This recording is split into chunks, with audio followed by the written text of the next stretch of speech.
The Young and the Restless Spoilers. In Genoa City, nothing is ever calm for long, and once again, the storm's name is Phyllis Summers. As the town prepares to celebrate the long-awaited wedding of Christine Blair and Danny Romalotti, what should have been a time of joy and forgiveness has spiraled into something poisonous, emotional, and potentially dangerous. The truth is simple: Phyllis can't stand to watch Christine and Danny find happiness together. But the deeper truth, the one no one wants to admit, is that Phyllis isn't just jealous, she's broken. Watching the man she once loved move on without her has awakened every wound she's spent years trying to bury, and now, that pain is twisting into something darker. At the bachelorette celebration, Christine was radiant, relaxed, laughing, glowing in that way only people in love can. The jazz lounge buzzed with warmth and champagne, filled with the laughter of Lauren, Tracy, Diane, and Victoria, all toasting to a future free from the ghosts of the past. But then the doors opened, and the light seemed to dim as Phyllis stepped in uninvited. She wasn't dressed for celebration, she was dressed for confrontation. The room went still. Every face hardened. Even Jack's smile vanished when he realized what was about to happen. Danny, standing near the stage, froze in disbelief. Phyllis didn't waste time pretending. She walked straight toward Christine, her eyes sharp and her voice laced with venom. "Well," she said, loud enough for everyone to hear, "isn't this adorable? The perfect little fairy tale ending." The room fell silent, every glass and fork forgotten. Christine's expression didn't change, but her hands tightened around her champagne flute. She tried to remain calm, but Phyllis's words only grew harsher. She accused Christine of stealing her happiness, of parading Danny's love like a prize, of trying to rewrite history to erase her. It wasn't just cruel, it was delusional. Danny and Phyllis had been over for years, their love long dissolved into ashes. But in Phyllis's mind, time hadn't moved forward. Jack stepped in, his voice steady but firm. "Phyllis, that's enough. This isn't the time." But she wasn't listening. She turned on him too, her voice rising with anger. "You think I care about time? You think this is about a wedding?" she snapped. "You all stand here pretending Christine is some kind of saint, but she's not. She's a thief." Diane tried to intervene, muttering that Phyllis needed to leave before she embarrassed herself further. That only made things worse. The insults began flying, years of resentment spilling out in seconds. Christine finally lost her composure. Her voice cut through the noise, steady but furious. "Get her out," she said, pointing toward the door. "Now." Two security guards, uncertain but obedient, moved in. But Phyllis stepped back, eyes flashing, shaking her head like a wild animal cornered. "You want me gone," she shouted. "Fine. But don't think you can shut me out forever. You can't erase me. I'll be there at your precious wedding. And when I show up," she paused, her lips curling into a smile that chilled everyone to the bone. "I'll bring a bomb big enough to blow your perfect little day apart." The room froze. Her words hung in the air like a thunderclap. It wasn't a metaphor. It wasn't sarcasm. It was a threat. Danny's face went pale. Lauren gasped, whispering, "Oh my God." Christine's fury turned to fear. "You think that's funny," she said, her voice trembling with restrained rage. "You're threatening my wedding now?" Phyllis just stared at her, eyes glassy and dangerous, as though she wasn't even sure what she'd said, or maybe she knew exactly what she meant. Security moved quickly after that. Jack guided Christine to safety while Michael Baldwin, who had heard the commotion from the adjoining bachelor party, rushed in. He tried to reason with Phyllis, his voice calm but sharp. "You need to stop this before you cross a line you can't come back from," he warned. But Phyllis wasn't hearing him. "You think I've already crossed it, don't you?" she whispered. "Maybe I have." When she was finally escorted out, the party was over. The celebration that was supposed to honor love had turned into a scene of panic. No one could shake the sound of her voice, the way she'd said bomb. Christine was visibly shaken, her composure gone, her mind racing through every possible meaning of that word. Was it a real threat? A figure of speech? With Phyllis, no one could tell anymore. Back upstairs, Jack and Danny regrouped with Michael and Diane. The mood was grim. Danny sat in silence, staring at his drink, guilt and sadness etched across his face. "She used to be someone I cared about," he said quietly. "Now I don't even recognize her." Jack nodded, his tone grave. "This isn't just jealousy. It's obsession. She's not in control anymore." They all knew what had to come next. Security would have to be tightened, the police notified. Christine couldn't walk down the aisle under threat, no matter how symbolic or real. Meanwhile, Phyllis was alone outside, trembling in the shadows. The night air was cold, her mind spinning. For a brief moment, guilt flashed in her eyes, but it was gone as quickly as it came. "They think I'm the villain," she muttered to herself. "Fine. Let them."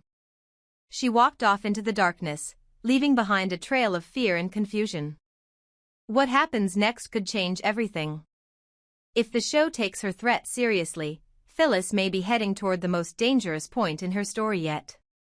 This isn't the sharp-tongued, fiery Phyllis who fights with words. This is a woman unraveling, consumed by hatred, spiraling beyond reason.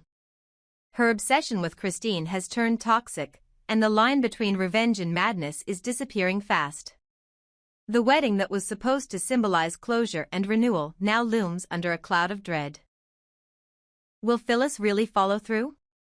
Will she try to ruin Christine's happiest day once and for all, or will someone finally stop her before she crosses the point of no return?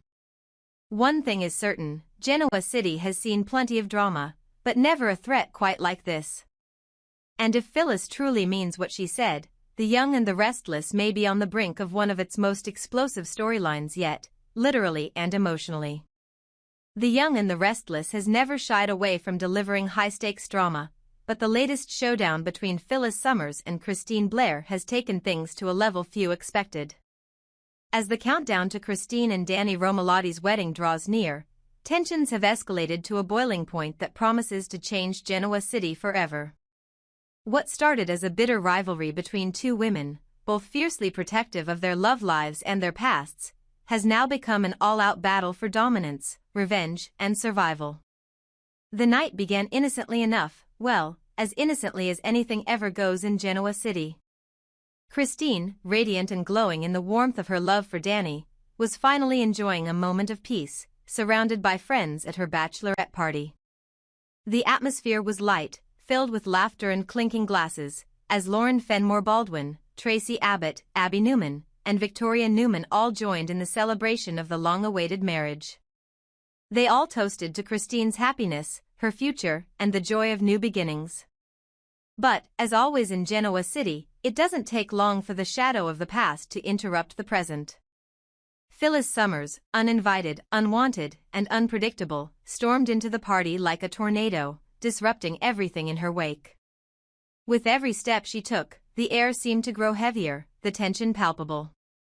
Her eyes locked onto Christine, and the venom in her gaze was undeniable.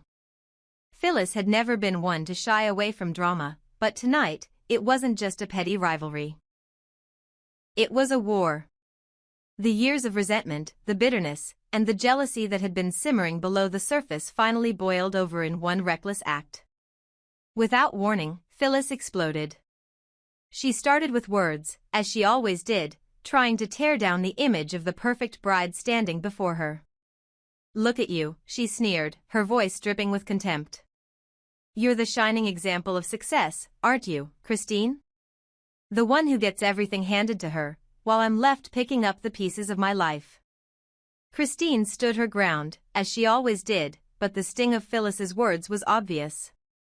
Danny tried to intervene, but Phyllis wasn't done. With a swift movement, Phyllis crossed the room, her eyes wild with rage. She raised her hand and slapped Christine across the face. The sound of the slap echoed through the room, leaving everyone in stunned silence. For a moment, it was as though the world had frozen, all eyes locked on the two women at the center of the storm. Christine's face turned red, not just from the physical sting, but from the emotional weight of the slap, a slap that symbolized years of betrayal, jealousy, and rage. The women stood face to face now, their breaths shallow, hearts racing.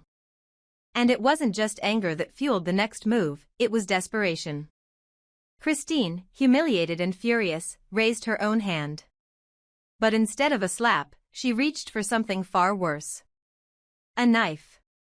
It was a moment of madness, a moment where the boundaries of reality seemed to dissolve. The blade caught the light, its sharp edge gleaming with the promise of violence. Phyllis, not backing down, found herself with her own weapon, a knife from the table, no doubt snatched in a moment of heated adrenaline. The two women, once bound by a shared history and a long-standing rivalry, now stood in front of each other in a standoff that would rival any great battle in Genoa City's history. Their hands trembled, not from fear, but from the sheer intensity of the moment. They both knew this was no longer about Danny, no longer about their past, it was about pride, about proving to each other who was stronger, who would win in this final, devastating confrontation. As the room watched in horror, it was clear that this wasn't just a catfight, it was something far more dangerous. Lauren stepped forward, trying to intervene, her voice filled with panic. "Stop. Both of you, stop." But Phyllis, her eyes wide with fury, couldn't hear her. And Christine, her voice trembling with a mixture of fear and rage, glared at Phyllis, a single word escaping her lips, "Enough." But it wasn't enough. The confrontation escalated, each woman drawing closer, their knives gleaming in the dim light. The room was silent except for the heavy breathing and the occasional shout from Tracy or Victoria, who tried to pull them apart. Would anyone get hurt? The question lingered in the air as the tension built, thick and suffocating. In those moments, time slowed, every heartbeat echoing like a drumbeat of impending destruction. Danny, meanwhile, stood helpless, frozen in place, unable to do anything as the women in his life battled it out in front of him. Suddenly, Michael Baldwin burst into the room, his voice sharp and commanding. "Enough, Phyllis. Enough, Christine." His tone brooked no argument, and his presence broke through the madness just long enough to get between them. He grabbed the knife from Christine's hand, forcing her to drop it, then turned to Phyllis and took the other weapon from her. The battle was over, for now. But the damage had already been done. Phyllis's outburst had torn the party apart, leaving everyone in shock, and leaving Christine and Danny staring at each other, breathless and shaken. The aftermath was nothing short of chaotic. As the guests tried to regain composure, Lauren turned to Phyllis, who was shaking with rage and frustration. "You have no place here, Phyllis," Lauren said, her voice low but firm. "You don't get to destroy everyone's happiness because you're miserable." Phyllis, furious and humiliated, turned on her heel and stormed out, but not without leaving her mark. Christine, still trembling, struggled to regain her composure. She turned to Danny, her face pale, her expression broken. "I didn't deserve that," she whispered. Danny, equally shaken, pulled her into his arms. "You didn't," he agreed softly.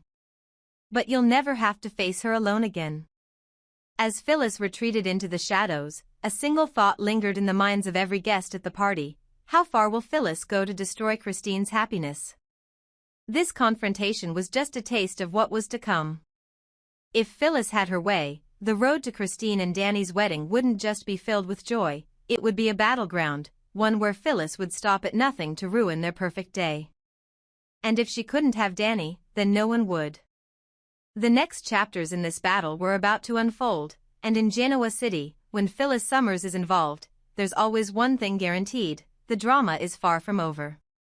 Whether it's a slap, a threat, or something far worse, Phyllis will stop at nothing to remind everyone that she's still the queen of chaos. And as the wedding looms, so too does the storm she's about to unleash.